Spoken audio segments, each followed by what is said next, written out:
这个月我们要来深度探讨如何让你听起来、写起来还有看起来更高级的各种技巧。那首先让我们来解释为什么这个主题是如此的重要，还有让大家了解哪一些是 the do's and don'ts。Hello， 欢迎来到 Executive Plus 主管与沟通力的 Podcast。I'm Sherry, an educator, certified coach, and style enthusiast.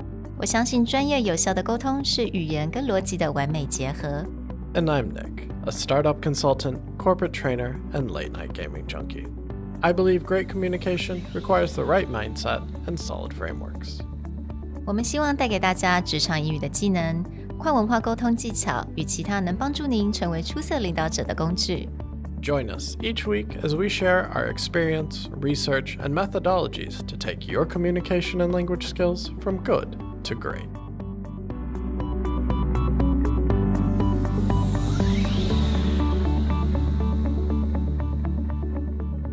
Hey everybody, welcome back to the Executive Plus podcast. This month, we're going to start exploring the language of luxury. Not because we expect everyone in the world to be a luxury brand, but these are brands who command a very high price for what they do. Meaning there must be something about their communication that gives people a feeling of willingness to spend or willingness to buy into this luxury ideal. So we wanted to explore, how do they communicate? How do they write? How do they talk? And what can we learn from that from our own perspective of wanting to increase our own premium or luxury status?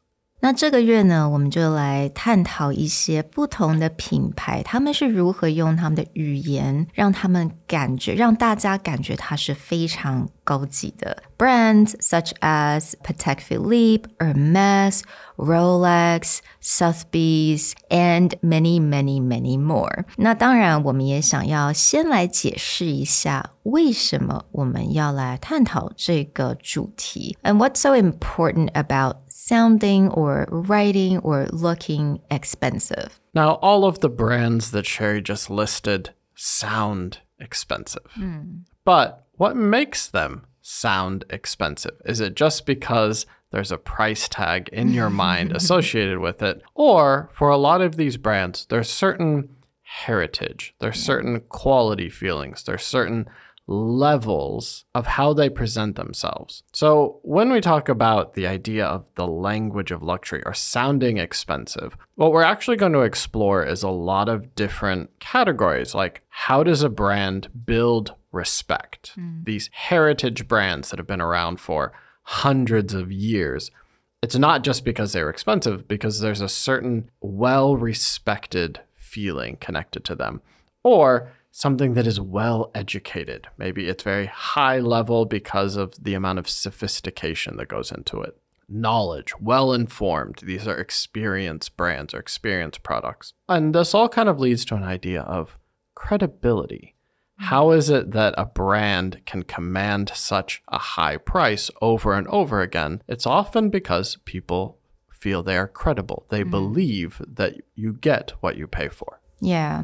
And honestly, that's what we ultimately want people to feel about us, right? We want people to think that we are a very capable and credible person so that they can trust us to do a really important job for them. 所以这种可信度是希望能够透过语言能够让对方也感受到的。也所以为什么这个月我们真的要好好的来看一下如何透过这些语言啊，不管是单字或者就是你说话的方式，能够让人家觉得你是可信的，而且他们可以非常尊敬你。So that's the whole reason why we wanted to do this topic this month. And of course, we're definitely not talking about how to sound very arrogant or sound like, oh, I have a lot of money. That is not what we're talking about here. Yeah, there are definitely negative associations with sounding luxury. You think, oh, this person just sounds like very flaky and snooty and looking down at everyone. But what we want to learn from is the heritage language where these brands have built trust or credibility over years, and year after year they have shown that they can even from generation to generation. Like certain brands, it's like, okay, my grandparents may think that's really fancy, but I don't really care. But there are certain brands that it doesn't matter. Generation to generation, people like it. And there's a certain way that they talk that is able to bridge those gaps. The other things is we want to talk about what you should avoid when trying to sound expensive or trying to sound high class. A lot of times people think that, okay, if I want to be expensive, I have to justify every single thing. And so I need to sound smart or I need to sound special. So they'll use things like a lot of jargon, right? That makes it sound like, oh, I'm so sophisticated. But if you've ever thrown a bunch of GRE words at someone, it usually doesn't make you sound fancy, it makes you sound arrogant. Exactly. 或者有的时候你在某一些公司的网站，你会发现他们放了很多 big words， 而且全部都在一起，然后你会觉得说，你这个是不是 ChatGPT 帮你写的，或者是你抄下来的？ It doesn't feel very authentic. Yeah, or sometimes like when someone uses that type of words, depending on their personality, you will get a feeling they're trying to talk down to you, right? Be like, you're just saying that because you want to look like you're superior to me. But what you will find is for very good luxury brands or premium brands or expensive brands or companies, they're actually very good at talking on everybody's level, but still feeling high end. So now I want to talk a little bit about a lot of these big luxury brands, their potential pitfalls when it comes to their tone of voice. 那我觉得这不只是一个 luxury brand， 有很多的人在学习的这个过程当中，我们有可能也会犯的小小的错误，也就是比如说我们觉得想要听起来非常 luxurious， 我们是不是要用一些特别的字？ You know, they become the cliches. For example, the word breathtaking or stunning or world class, right? These are the words, if you overuse it, then it becomes a little bit more like cliche.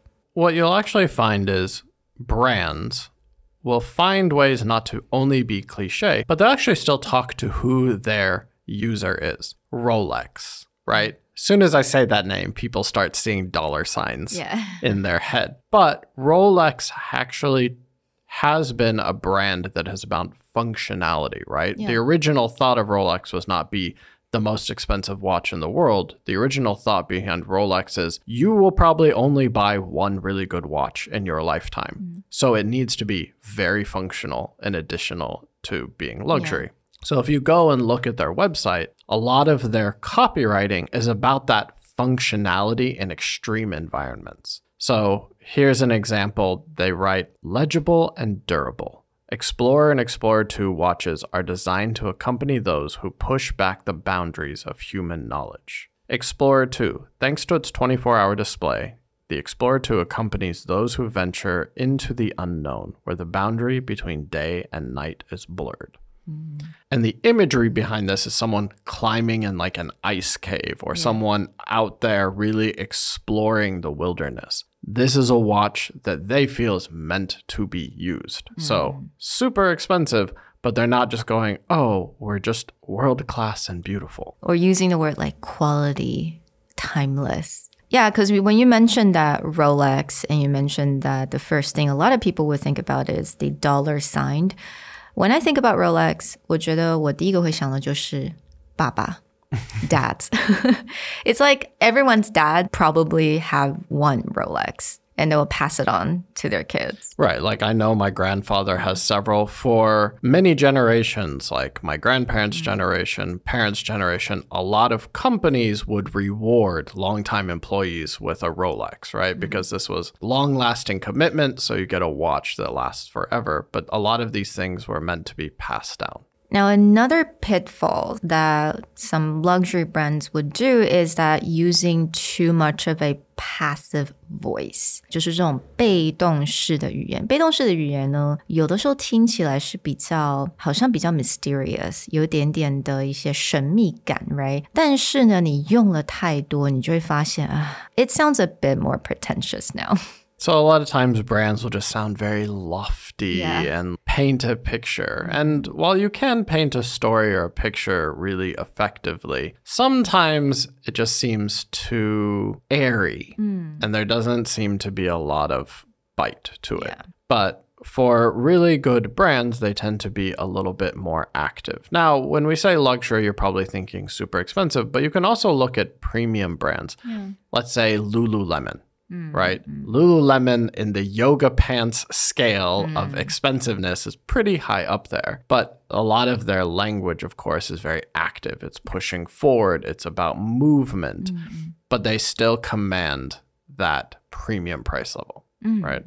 Now, another one, I'm sure a lot of you guys would agree, is that another pitfall is being old-fashioned. 我们有的时候会想到说，这种 premium luxury brands 是否都要听起来好像这种老人在讲话，好像都要讲说哪一年发生什么事情啊 you know, like cited a lot of historical events. And I mean, I think it's true for certain very old and timeless brands, but that's definitely not the only way you could allow your customer or allow somebody else to feel like you're a luxury or an expensive person. Let's just take one of the tip-top luxury brands in terms of like price and exclusivity, Hermes, right? If you go to their website right now, because they're launching their summer collection, you'll see that the copywriting is quite lively. So their copywriting is like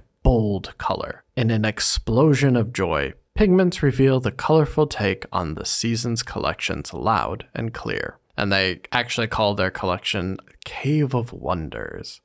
Or they use things like a dynamic dip, right? To talk about the color palette. At the water's edge, a color block palette soaks up the sun and adds warmth to every look. Ultra premium luxury, but at the same time, they're trying to be playful. They're trying to play with the summer themes and up it up a bit, right? Everyone knows the Hermes feeling. Think about the scarf, the bags, etc. Classic, maybe more subdued luxury. But here, they're trying to be more colorful with their language. We will actually talk a lot more about how to sound right and look expensive in this month, and especially on our EP Insights episode. 所以在明天的这个单元呢，我们就会讲到 how to sound expensive. 那当然我们在之前已经有提过了一两次的这种特殊的口音啊，比如说 Mid-Atlantic accent. 那在明天的单元呢，我们不会讲到这个，我们可能会讲到一些其他你还不知道的一些 information 跟一些 tips and tricks. And then next week, we're going to talk about how to write expensive. 那这一些技巧都是你能在所有的 email writing or any kind of writing 都可以使用上的。那再来呢，我们一定会 cover 到 how do you look expensive? And that is an episode I'm going to do with Carol. And she's going to teach you guys and everyone how to look expensive through PowerPoint. We can't wait to share all the themes from this month. Again, join us both in the EP Insights and for our regularly scheduled episodes where we will cover everything when it comes to the language of luxury. We'll talk to you guys next time. Bye. Bye.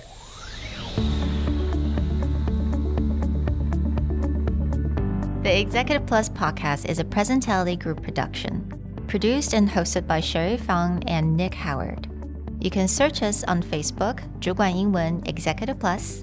You can also find us on Instagram, Communication R&D, and email us at sherry@epstyleplus.com.